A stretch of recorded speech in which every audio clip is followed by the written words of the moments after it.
Hello everyone शांति पाठशाला को मु आपण मानंकु स्वागत जनाउछि।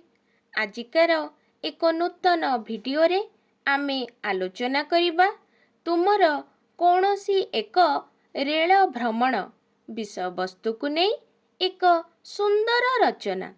भिडियोटी को आरंभ करिबा पूर्वरु चैनल को सब्सक्राइब करिनियंतु एवं पाखरे थिबा बेल आइकन टी को मध्य प्रेस करि दियंतु।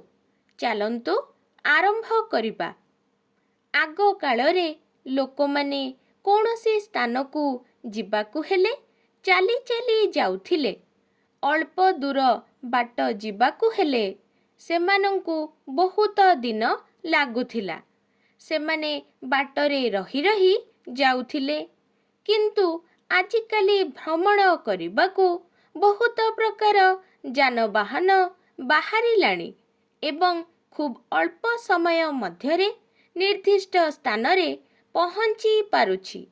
आजिकाली लोकमाने साइकेल, मोटर गाड़ी, रेलगाड़ी, उड़ा जहाजरे, पानी जहाजरे बसी भ्रमण करि पारुछंती। मु मध्य थरे रेल रे बसी ब्रह्मपुर पुरी को जाइथिली। प्रति वर्ष अगस्ट मास बेलकु पुरी रे झुलन यात्रा अनुष्ठित होइथाए। झुलन यात्रा देखिबा पई मु मो बुढ़ी मांको संगे पुरी जाइथिली। ब्रह्मपुर ठारू पुरी पर्यंत रेलगाड़ी चले, तेणु आमे खुशी रे रेल यात्रार सुविधा पाइगलु। बुढ़ी माँ ओ मु बाहरी ब्रह्मपुर रेल स्टेशन ठारे पहुँचिलु। आम संगे मो बापा टिकट काटिबा सकाशे जाइथिले। सेठारे पहुँची देखिली जे बहुत रिक्शा, मोटर गाड़ी स्टेशन पाखरे जमा होइथाए। आमे रिक्सारू ओह्लाइलु। रिक्सा भड़ा सकाशे बापा 50 टंका देले। सेठारे टिकेट काटिबा सकाशे टिकेट काउंटर को गलु। बापांको संगे मु मध्य गली। आमे दुई जण धाड़ी रे ठिया हेलु। किछि समय परे बापा दुईटी प्रथम श्रेणीर टिकेट आनिले। सेथिरे गोटिए अधा मूल्यर टिकेट थिला, कारण मते 12 वर्षरू कम होइथाए। तापरे गोटिए कुली को डाकी आमर जिनिस सबु प्लाटफॉर्म भीतर को नियागला। सेठारे बहुत लोक रेल रे जिबा पई अपेक्षा करिथांती। प्लाटफॉर्म टी पाटी तुंडरे उछुली पड़ुथाए। फेरीवाला माने पाटी करी निज निज जिनिस बिकिबारे व्यस्त थांती। सेही समयरे गाड़ी आसिबार प्रथम घंटी बाजिला। एहाकू लाइन क्लियर घंटी बोली कहंती। तार किछि समय परे द्वितीय घंटी बाजिला, अर्थात रेलगाड़ी पाख स्टेशन रु छाड़िला। किछि क्षण परे तृतीय घंटी बाजिला। गाड़ी आसी प्लाटफॉर्म रे पहुँचिला। प्लाटफॉर्म रे गोलमाल आहुरी जोर रे बढ़ीगला। जिए जहार सीट सकाशे ठेलापेला होई गाड़ी भितर को चढ़िले।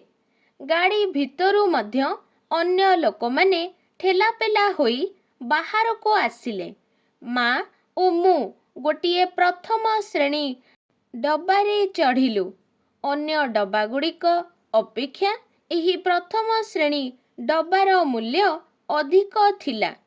गाड़ी किछि समय रहिबा परे गार्ड हुइसिल बजाइले एवं सबुज पताका हलाइले। रेलगाड़ी धीरे धीरे गति करिबा आरंभ कला। क्रमे ब्रह्मपुर स्टेशन आउ देखागला नाही। सेतेबेले संध्या 5टा। गाड़ी बहुत जोर रे चली थाए।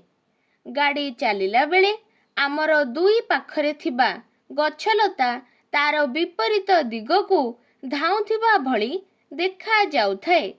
गाड़ीटी स्टेशन परे स्टेशन देई चलिला।